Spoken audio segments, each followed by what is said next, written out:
Assalamualaikum warahmatullahi wabarakatuh. Nama saya Berlian Dwi Rizkita, NIM 21681008, mata kuliah Bahasa Indonesia, dosen pengampu Melani Harfikasari MPD.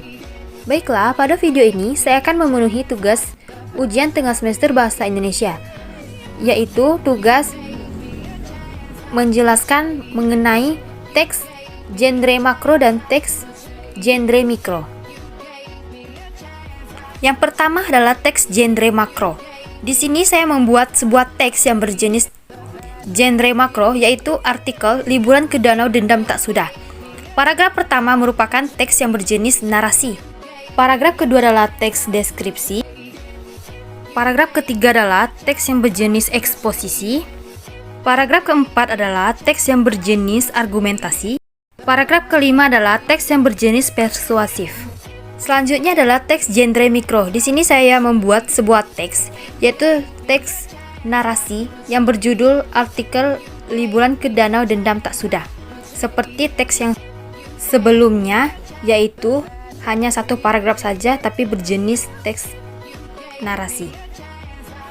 Baiklah, selanjutnya adalah perbedaan teks makro dan mikro. Dari kedua jenis teks genre makro dan teks genre mikro tersebut adalah teks genre makro mencakup sebuah jenis teks secara keseluruhan atau berbagai jenis teks. Dalam jenis teks genre makro tersebut terdapat berbagai jenis teks, yaitu teks narasi, teks deskripsi, teks eksposisi, teks argumentasi, dan teks persuasif. Sedangkan teks genre mikro adalah jenis teks yang dapat berdiri sendiri atau hanya mencakup satu jenis teks saja, dapat juga digabungkan menjadi satu kesatuan dalam teks genre makro. Di teks genre mikro tersebut hanya ada satu jenis teks, yaitu teks narasi. Jadi, genre makro adalah genre yang digunakan untuk menamai sebuah jenis teks secara keseluruhan, dan genre mikro adalah subgenre yang lebih kecil yang terdapat di dalamnya dan dipayungi oleh genre makro tersebut. Baiklah, selanjutnya adalah pemakaian puebi. Penggunaan puebi pada teks makro tersebut adalah seperti penggunaan tanda titik, pemakaian huruf kapital sebagai huruf pertama awal kalimat, pemakaian huruf kapital sebagai huruf pertama, penggunaan tanda koma, dan bentuk ulang seperti yang telah saya cantumkan di PPT.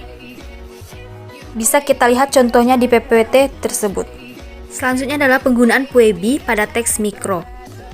Tersebut adalah sama halnya seperti dengan teks genre pada makro, yaitu pemakaian huruf kapital sebagai huruf pertama awal kalimat, pemakaian huruf kapital sebagai huruf pertama nama, tempat, bentuk ulang, dan penggunaan tanda koma. Baiklah, selanjutnya adalah pengembangan paragraf. Yang pertama, teks genre makro. Paragraf pertama adalah paragraf deduktif atau umum khusus. Paragraf kedua adalah paragraf campuran. Paragraf ketiga adalah paragraf deduktif atau umum khusus. Paragraf keempat adalah paragraf campuran. Paragraf kelima adalah paragraf campuran. Dan yang terakhir adalah teks genre mikro adalah paragraf deduktif atau umum khusus. Selanjutnya adalah yang terakhir, penggunaan kalimat efektif. Dapat disimpulkan dari kedua teks tersebut memiliki ciri-ciri kalimat efektif, yaitu sebagai berikut. Yang pertama adalah kalimat memiliki subjek dan predikat yang jelas atau SPOK, yaitu kami memutar musik lagu-lagu barat pada paragraf pertama. Yang kedua, ketetapan. Setiap kata yang digunakan perlu dipilih secara tepat dan cermat sehingga dapat mewakili tujuan, maksud, dan pesan penulis seperti pada paragraf kelima atau terakhir.